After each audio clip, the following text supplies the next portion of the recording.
নতুন বছরের শুরুতেই বাংলার প্রকৃতি কি কোনো বড়সড় পরিবর্তনের সংকেত দিচ্ছে, নাকি হাড় কাঁপানো শীতের মাঝে এটি কেবল এক নিস্তব্ধ ঝড়ের পূর্বাভাস? যখন তিলোত্তমা কলকাতা একটু একটু করে উষ্ণ হতে শুরু করেছে, ঠিক তখনই রাজ্যের জেলাগুলোতে কিন্তু বইছে উল্টো সুর, যেখানে পারদ পতনের লড়াই এক অন্য মাত্রা নিয়েছে। গত বুধবার যে কলকাতার পারদ 11 ডিগ্রিতে নেমে মৌসুমের শীতলতম দিনের রেকর্ড গড়েছিল, সেই শহর আজ সকালে এক লাফে 2 ডিগ্রি বেড়ে পৌঁছে গিয়েছে 13.1 ডিগ্রি সেলসিয়াসে, যা দেখে অনেকেই হয়তো ভাবছেন শীতের দাপট বুঝি শেষ। কিন্তু আসল রহস্য লুকিয়ে আছে দক্ষিণবঙ্গের জেলাগুলোতে, যেখানে উত্তরে হাওয়ার দাপটে 5টি শহরের মধ্যে চলছে ঠান্ডার এক অবিশ্বাস্য হাড্ডাহাড্ডি লড়াই।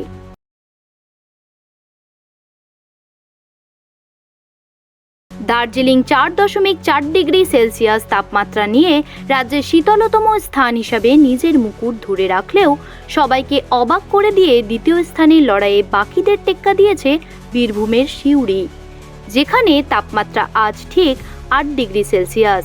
সিউড়ির ঠিক ঘাড়ের কাছেই নিঃশ্বাস ফেলছে বহরমপুর এবং উলুবেড়িয়া, যেখানে পারদ নেমেছে 8.4 এবং 8.6 ডিগ্রিতে, যা বুঝিয়ে দিচ্ছে যে হাড় কাঁপানো ঠান্ডার আসল মেজাজ এখনও মফস্বলের দখলেই আছে।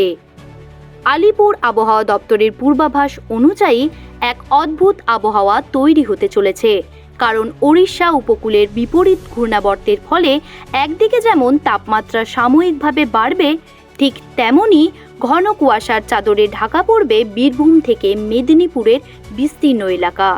তবে পাহাড় প্রেমীদের জন্য রয়েছে বড় খবর, কারণ দার্জিলিংয়ের উঁচু এলাকাগুলোতে তুষারপাতের প্রবল সম্ভাবনা তৈরি হয়েছে, যার সঙ্গে যুক্ত হতে পারে উত্তরবঙ্গের জেলাগুলোর ঝিরঝিরে বৃষ্টি। তাহলে কি এই সাময়িক উষ্ণতা কেবল একটি বড় পারদ পতনের বিরতি মাত্র? আবহাওয়াবিদদের মতে আগামী সপ্তাহের মাঝামাঝি সময়ে ফের একবার উত্তরে হাওয়ার প্রত্যাবর্তনে কাঁপতে চলেছে গোটা বাংলা। তাই শীতের এই লুকোচুরি খেলা আর কুয়াশার ধোঁয়াশায় ঢাকা আগামী কয়েকদিন আপনার জন্য কতটা রোমাঞ্চকর হতে চলেছে তার উত্তর লুকিয়ে আছে আবহাওয়ার পরবর্তী আপডেটে। আবহাওয়ার পরবর্তী আপডেট পেতে চোখ রাখুন আমাদের চ্যানেল হেডলাইন্স কলকাতায়। জ্যোতি সরকারের রিপোর্ট, হেডলাইন্স কলকাতা। আনন্দ আর ভালোবাসার দীপ্তিতে গড়া সমুজ্জ্বল পরমা, ঠিক তোমারই মতো। শ্যাম সুন্দর কোম্পানি জুয়েলার্স, আগরতলা, উদয়পুর, ধর্মনগর, কলকাতা।